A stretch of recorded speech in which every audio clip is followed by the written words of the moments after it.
আজি আমি UPSC CSE 2013 conduct হোৱা প্ৰিলিমছৰ পলিটিৰ কোৱেশ্চন কেইটামান এটেম্প্ট কৰিম আৰু এজ অলৱেজ কোৱেশ্চন কেইটা যেতিয়া ডিসপ্লে হ'ব আপোনালোকে ফাৰ্স্ট পজ কৰিব নিজে এটেম্প্ট কৰিবলৈ চাব and only after that proceed to listen to the explanation.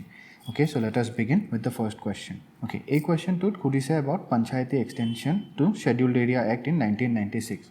So initially ki hoisile jeta constitution amar ulaisile na tata duta areas define korisile under article 244. Eta hoy scheduled areas, eta hoy tribal areas. Scheduled areas ot fifth scheduler provisions bilak apply hoy, whereas in tribal areas sixth scheduler provisions bilak apply hoy. Tribal areas kun geta hoy according to sixth schedule kisuman certain areas ase in Tripura, Meghalaya, Assam and Mizoram. Yate এই sixth scheduler provisions geta apply hoy. Kintu yate interesting kotha etu hoy je sixth schedule অলপ বেছি autonomy আছে compared to fifth schedule areas. As such কি হৈছে sixth schedule areas ot in fact regional council বনিব পাৰে, regional council or district council থাকে আৰু district council ৰ লগত power আছে যে ইহঁতে village council ও বনাব পাৰে। আৰু fifth schedule areas ত ন ইমানখিনি গভৰ্নেন্স কৰাৰ কাৰণে মানুহৰ লগত পিপলৰ লগত ইমান এটা পাৱাৰ নাছিলে, সো তাহাঁতৰ লগত ইমান অটোনমি নাছিলে। Although tribal advisory council exist কৰিছিলে under this provision, but it was more or less ডিফাংক্ট। তো কি হল 73rd আৰু 74th কনস্টিটিউশনাল এমেন্ডমেন্ট এক্ট কৰি কি কৰিলো, স্পেশালি 73rd এৰে কি কৰিলো পঞ্চায়তৰ ফৰ্মেশনটো আমি কনস্টিটিউশনালাইজ কৰি দিলো ন। হাউএভাৰ ফিফথ শিডিউল এৰিয়াজত যিকোনো সেন্ট্ৰেল ল ডাইৰেক্টলি এপ্লাই নহয় এণ্ড মোৰ অভাৰ এই সববিলাক লত তেওঁলোকৰ কাৰণে সেন্সিটিভ নহব পাৰে, মানে ট্ৰাইবেল ডিমান্ডছৰ কাৰণে সেন্সিটিভ নহব পাৰে। সো বিল্ডিং আপন দ্যাট 1994ত ভুৰিয়া কমিটি বুলি এটা কমিটি সেট হৈছিলে। তেওঁলোকে ৰেকমেন্ড কৰিলে কি যে শিডিউল এৰিয়াজটো সেলফ গভৰ্নেন্সৰ কনসেপ্টটো ইন্ট্ৰোডিউস কৰিব লাগে, মানে কি যোনটো পঞ্চায়ত সিস্টেমৰ পৰা এপ্লাই হয়, দ্যাট ইজ পাৰ্টিচিপেটৰী ডেমক্ৰেসি, তাতেও যাতে আমি এপ্লাই কৰিব পাৰো। সো 1996ত এই পাৰ্টিকুলাৰ এক্টটো পাছ হৈছিলে so as to do what, so as to extend the panchayati provisions in the scheduled areas. So আমি ইয়াৰ বেসিছত যদি অপশন কেটা চাও ন, চাও সেলফ গভৰ্নেন্স টু হয় এই মাত্ৰ কল যে পঞ্চায়তৰ provisions geta hai extend kori ase to recognize traditional rights, jeneke dhorok ownership of minor forest produce hebilak rights to provide kore ei act to. Similarly to free tribal people from exploitation, jeneke dhorok money lending or karone bahut exploitation hoy, to etia schedule areas bilakot under this particular act ki hoy je money lending to gram sabhai control koribo pare ইয়াতে যোনটো। So এইকেইটা অপশনটো correct হয়, আমাক সুধিছে কি not. So চাওক ইয়াতে autonomous ৰিজনৰ কথা সুধিছে। অটোনমাস ৰিজন মানে কি, ইয়াতে যে কৈছিল না একদম টপ লেভেলত কি আছিলে ৰিজনাল কাউন্সিল বুলি যে আছিলে, whereas পেছা এক্টৰ মেইন অবজেক্টিভটো কি হয় একদম লোৱাৰ লেভেলত যোনটো আছে তাতে সেলফ গভৰ্নেন্স এপ্লাই কৰাৰ কাৰণে। So this is not the correct option and hence মানে কি কুৱেশ্যনটোৰ মতে this will be the correct answer. Okay, so moving on to the next question. ইয়াতে সব ইকনমিক জাস্টিসৰ কথা সুধিছে। ইকনমিক জাস্টিস আমি মেইনলি কনস্টিটিউশনত দুটা পাৰ্টৰ পৰা পাওঁ।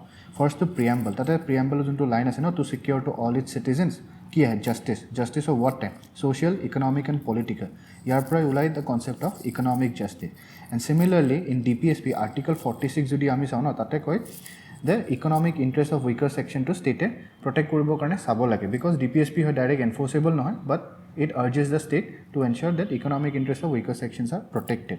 So yar pra ami ki gom palo answer to ki hobo, answer is option B, the preamble and the DPSP. Moving on to the next question. So a question to bahut simple question hoy, in fact a question to ever I think 2022 most probably in 2022 repeat hoisil ha exact question to eta khudise ki fundamental for the governance of the country. Article আমি যদি 37 চাওঁ না, তাতে দুটা part আছে। এটাটো হয় যে কয় যে DPSP বিলাক not enforceable in any court. Second কি কয় যে it is nevertheless fundamental for the governance of the country. আৰু এইটোও কয় যে দ্য ষ্টেটৰ এইটো ডিউটি হয় যেতিয়া নিজে ষ্টেটে ল বনায় ন কিছুমান ল, এই DPSPৰ প্ৰিন্সিপলছবিলাক যাতে এপ্লাই কৰিব পাৰে সেইটো তেওঁলোকে চেষ্টা কৰিব লাগে। So' from here the answer that we know is option C, that is DPSP। Moving on to the next question. So এই কুৱেশ্যনটো আৰু নেক্সট কুৱেশ্যনটো মই এইকাৰণে দিছোঁ বিকজ অলপমান ট্ৰিকি হয় কিয় আমি কেতিয়া আমি জেনেৰেল হ'ব লাগে আৰু কেতিয়া আমি নুৱান্স লেভেলত চাব লাগে, এই কুৱেশ্যন দুটা দেখিলে আমি গম পাম। ইয়াতে চাওক সুধিছে কি পাৰ্লিমেণ্টাৰী ফৰ্ম অফ গভৰ্ণমেণ্ট, মানে কি government to what type, parliamentary type. So government is executive whereas parliament is legislature. So ইয়াতে গভৰ্ণমেণ্টটো ফৰ্ম কোনে কৰি আছে, from the members of the legislature. As such, এইটো options of members of the cabinet আৰু members of the parliament which is true parliamentary গভৰ্ণমেণ্টৰ ক্ষেত্ৰত। তাৰপিছত যদি আমি চাওঁ ministers hold office till they enjoy confidence in the parliament.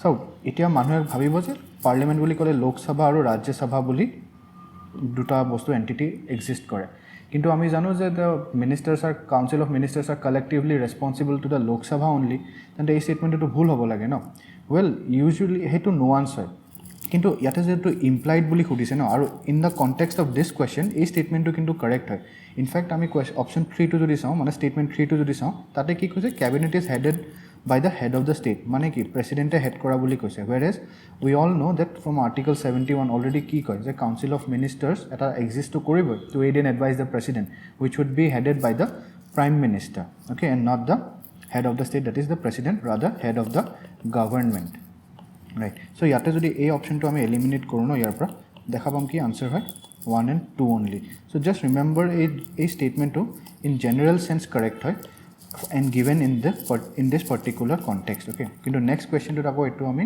গম পাম যে কিয় বেলেগ হয় আনসাৰটো okay in next question to চাওক ইয়াতে কি কৈছে council of ministers in the center shall be collectively responsible to the parliament ইয়াতে আকৌ এই ষ্টেটমেণ্টটো ভুল হয় okay because ইয়াতে constitutionত explicitly mentioned আছে whereas in the previous question it was only being implied the constitution explicitly key mentioned as in article 75 clause 3 that a exact statement to pabo therefore this statement is wrong so a statement to jodi wrong hoy ami option geta pra eto eliminate korilo answer to ki hai answer is option 2 and 3 and ami jodi eneo sabo jao so the union minister shall hold the office during the pleasure of the president now it comes from article 75 clause 2 similarly a2 provision comes from article 78 so okay that was all for today thank you